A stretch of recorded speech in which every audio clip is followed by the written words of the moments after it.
Well, I've been laying some track. Stick around and I'll show you what I've been up to.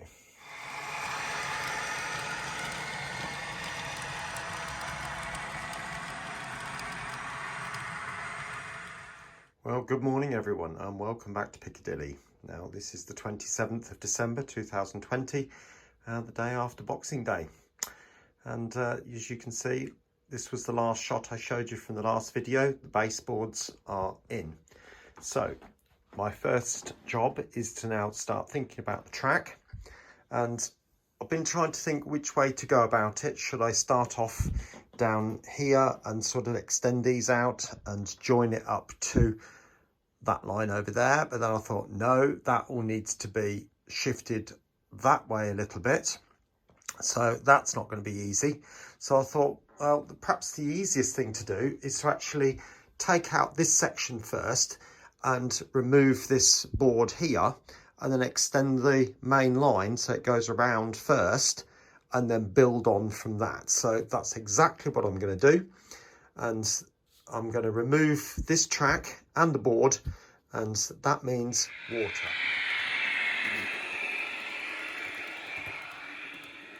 I've got a pot of water, and I am going to be removing all of this track all the way up to this section here, so I can carry on with the lines going down this way. So I'm literally just going to wet it. Now water will find a way through the baseboards. That's usually what it does. There's a load going down through there now. Right, so the water's had chance now to settle through, or to soak through I should say.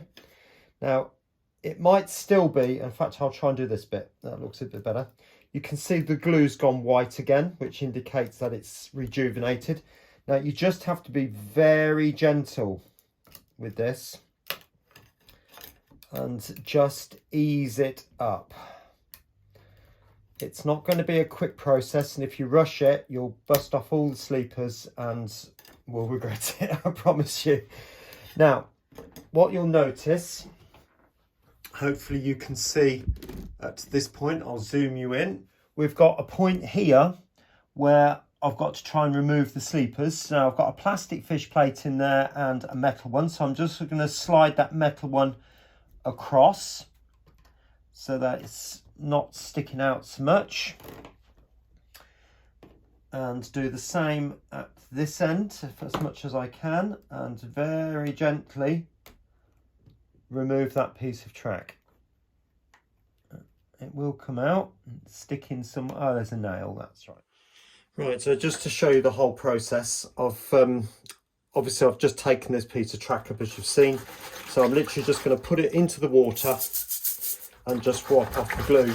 Now I deliberately didn't ballast this section here, but if it's still not the end of the world if you have ballasted, because if you've used PVA, all you need to do is just soak it for quite a while. I must say it does take a fair while, maybe even an hour, a couple of hours, and then just keep coming back to it with a brush, just keep rubbing it. And what you'll find is that the glue will soften on the outside of it, put it back in, or rub it off, rub off the soft bit, put it back in, and then the next layer will get softened, and eventually it will clean up completely.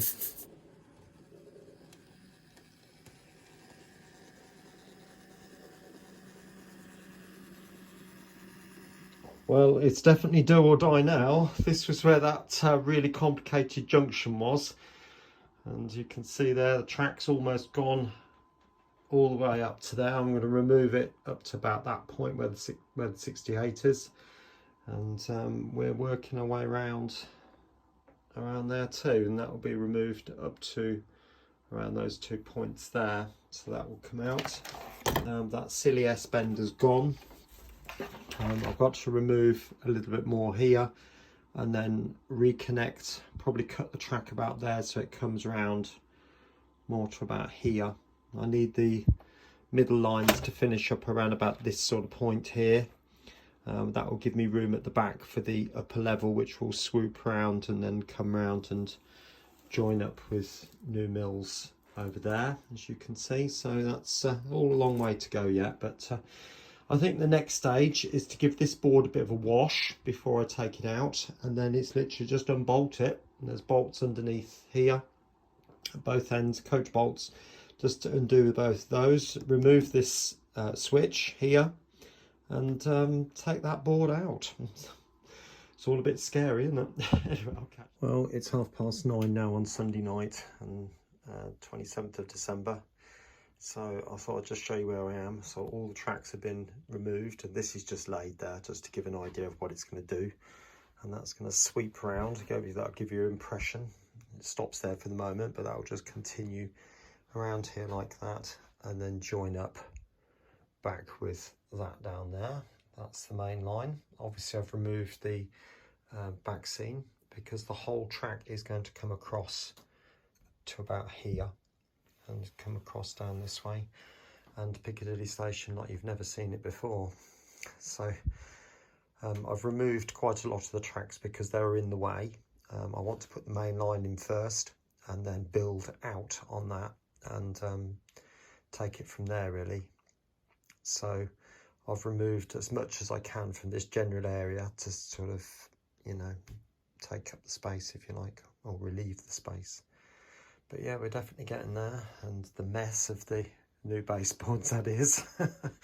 But obviously that'll be sorted out over the next few days. All right, I'll catch you soon. All right, thought I'd just check in with you where we are so far.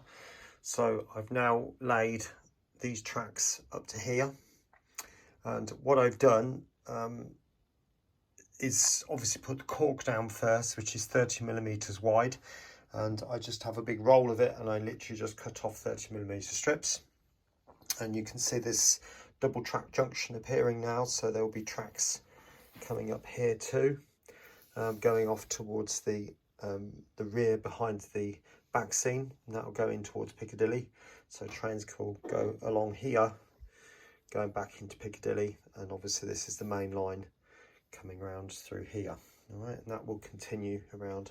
I've only got the one track down so far. I've got the other one to put down, and that will, oops, that seems to be stuck a bit, but that will be repositioned. And you might notice these bits here, which is little strips of plastic card, and I've put that onto the outer edge so that when you look at it from down below, you get this banking effect. So the trains will just sort of slightly tilt as they're going around the corners. We call it super elevation, and it just gives a more realistic look. Now you might be wondering what I'm going to do with this joint here, because I've literally put it over the top for the time being. This bit here, this section here, is not glued, and what I'm going to do is to literally just cut in two places. What I'm not going to do is cut like that, because you'll end up with the tracks pointed like a chisel edge. What I am going to do is cut each one slightly square, and so you can see that the tracks will have a butt end.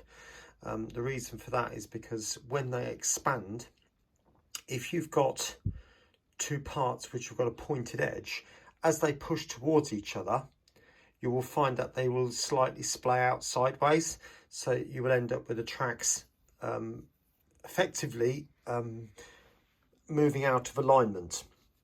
And what I do want to do is, because this is going to be a temporary arrangement, I am going to be using fish plates, which I can then slide along, remove the boards, and then when I reconnect, I slide them back along in that way. All right, so I'm going to get this joint cut now, and I'll show you in a minute. I am going to use a Dremel to cut this, so get it nice and square. And also what I'm aiming to do is cut ever so slightly this side, because the board will lift up. And obviously if I cut it so that this side is slightly longer, then obviously the board will catch the track as it comes up and rip the whole lot up, which is not going to be good. Where it doesn't matter so much if this side is slightly overlapping on that side. So although I'm not going to show you that, I'm going to just go ahead and do it, and I'll come back to you in a minute.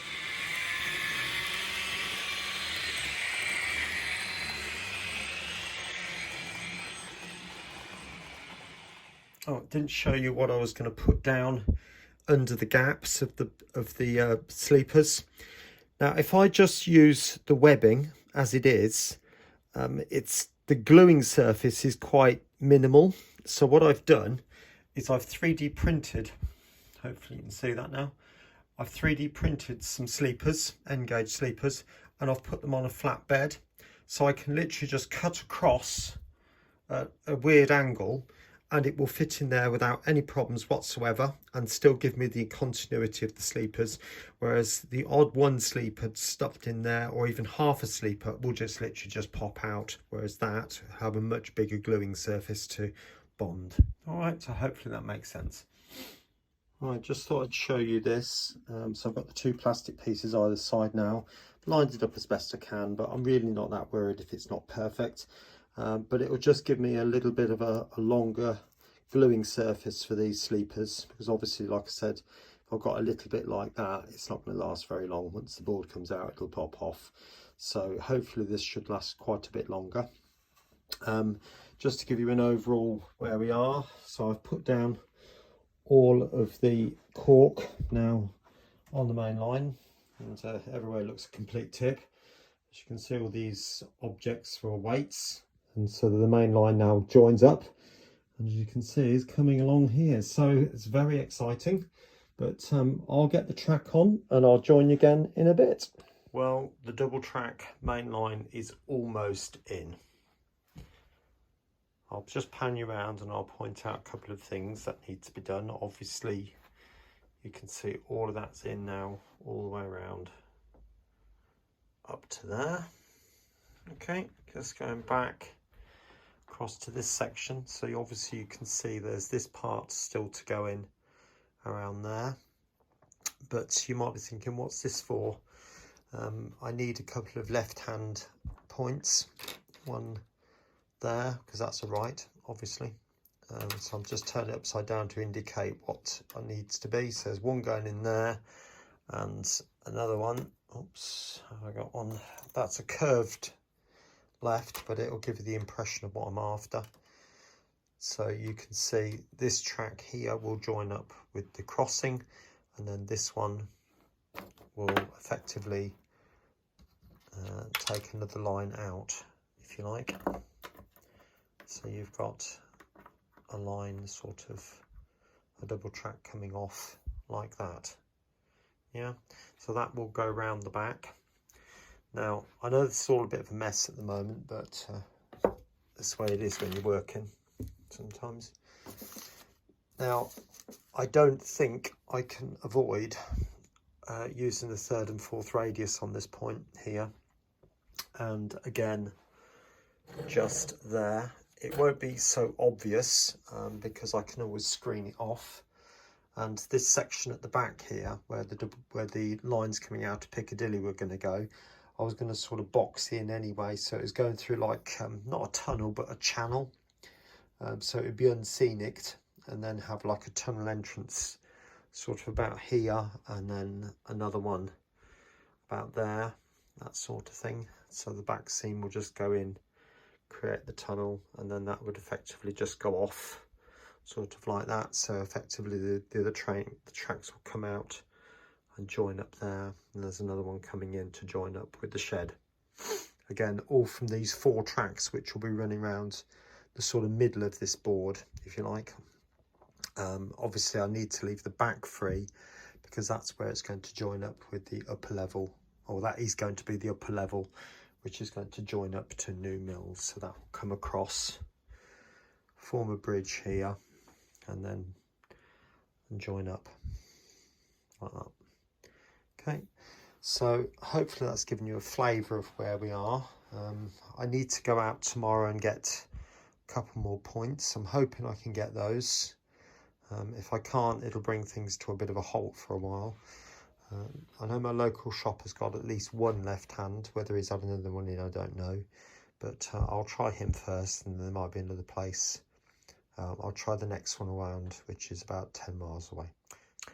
Anyway, I hope you've enjoyed that little snippet of what's going on here at Piccadilly. Obviously, we've got some tracks going down now, and it's all motoring along. I'm just trying to make the best use of time. But anyway, 2 videos appearing on your screen now, so do take a look at those, one of which will be the building of these baseboards. And with that, take care, and I'll see you again soon. Bye for now.